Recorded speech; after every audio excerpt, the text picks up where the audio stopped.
When you think of Call of Duty, you think of probably Origins, Horizon Drac, or even Revelations. But no one is talking about Nacht or UnToten, because surely I'm not until today. Today we are going to be talking about something a little bit different. We're going to be talking about the history of Nacht or UnToten. There's not a lot of history we could put in this, but we could put little bits and understand on how this story is going. So we're going to be talking about this in our timeline, the Call of Duty Zombies timeline, and something I'm not seeing a lot of, which is the Marines that were held in Nacht or UnToten. With the history of this map came out in November 11th, 2008. The developers in their free time decided to make a zombies mode be initially a bonus feature after the main campaign was finished. The Treyarch studio head almost scrapped this, but then he was like, fuck it, we ball. After that, it became extremely popular and they made more maps after this. Then they released the Resurrection DLC for Black Ops 1 in August 23rd, 2011. Because, you know why? They're ballers, that's why. Which introduced also Nacht or UnToten, Varrock, Shinonuma, and Darius, but this is a Nacht or UnToten video, so we ain't gonna give a fuck. The only thing that they added to this map was the original characters, Mule Kick, and they added the Thunder Gun. To the introduction of transit in November 13th, 2012, you could ride the bus through farm to power station, and in the middle would be a cornfield. In the middle of that cornfield was Nacht or UnToten. The only thing that was adding relevance here was the jet gun part, but who the fuck is gonna build the jet gun? Don't worry, we're gonna get into why these places are here in a minute, but on to our next one in Black Ops 3 in Revelation. September 6, 2016, the Salvation DLC dropped. This served as the main hub for Revelations after they brought back all the maps, where it connects all the maps together. After you're having a nostalgia boner, you realize this map's not that great. There's still one more map on Black Ops 3 for Nacht or UnToten, and that's the Chronicles one that came out May 16, 2017. Unlike the other ones, this one actually has lore to its remake. But it's not the only thing they added. They actually added a Wonder Fizz machine,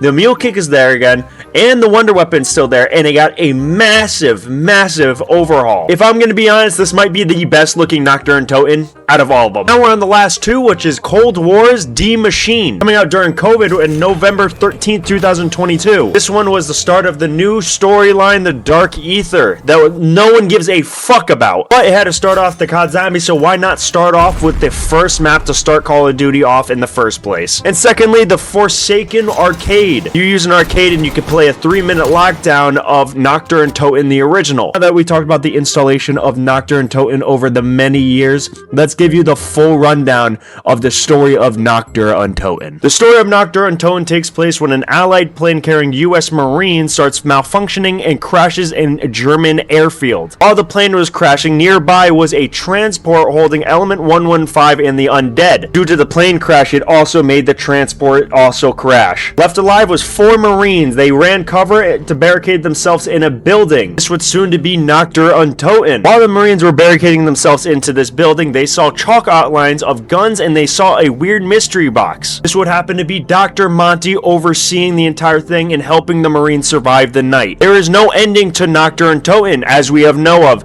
We have one radio dialogue from Dr. Monty talking about the Marines, but we have no idea what their fate was. We will get to that dialogue really soon when we get to BO3. Next time we see Nacht or UnToten story-wise, we see in Hanford, Washington. That would be the map Transit. We have no idea why Nacht or UnToten is in Hanford, Washington. The only theory that we and everyone else could think of is that it was like buried when it got teleported to South Africa. I could not figure out any more lore between Nacht or UnToten's BO2. But we're moving on to BO3 to Revelations. How Nacht or UnToten got to Revelations is the Shadowman broke out of his prison out of the summoning key. He brought all the Dark Ether energy to the Agartha and brought all the maps with it. It is supposed to be the central hub point of the map because it's representing that all these maps are connected. You could find audio dialogues on what happened to Kino here, but pretty much that's all we got for right now. Moving on to BO3 Nacht or UnToten, which is the most curious out of all of them. Many people say this is an alternate dimension, which I do believe because their original characters shouldn't be here. If you keep exploring, you'll find a radio of Dr. Monty talking about Nacht or UnToten and the Marines. Let me play that radio right now for you. Nacht der UnToten. That translates as Night of the Dead. I learned that tonight. Been trying to scrub up on my German, you see. Anyway, it happened in an old concrete building on an airfield somewhere in, I don't know where. I remember it being really small, simple by today's standards. I think there was a fog. Not a lot of it, certainly not coming into the building itself. You know what I just realized? You weren't even there. At least not at first. It was some other random, forgettable soldiers that had the misfortune to live through that horrible night, or the Nacht, as it was actually known.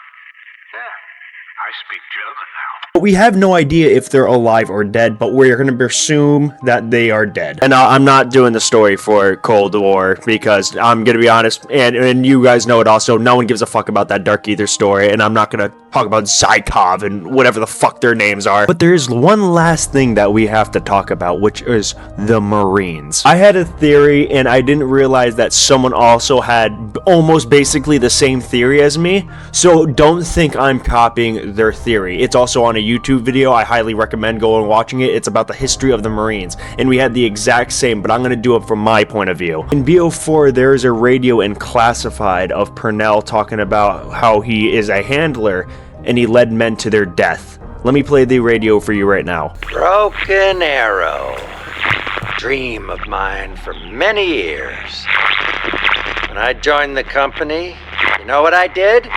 What I cut my teeth on? I sent men to their deaths. I was a handler. First for the OSS, then CIA. I oversaw ops, and I sent in men to die. I was a bow. They were my arrows. Smokey, John Banana, Peter McCain, Tank Dempsey. The list goes on and on. So many men lost. But my ops were good. Job well done. Pats on the back for Purnell. In my opinion, I think he got that plane to crash on purpose with the Marines inside of it. Maybe to get info from the German army or see what happens to see how long they survive in that bunker. But anyways, that is the full history of all I know of from Nacht, UnToten. I hope you enjoyed the video. Watch more of my content. I love you.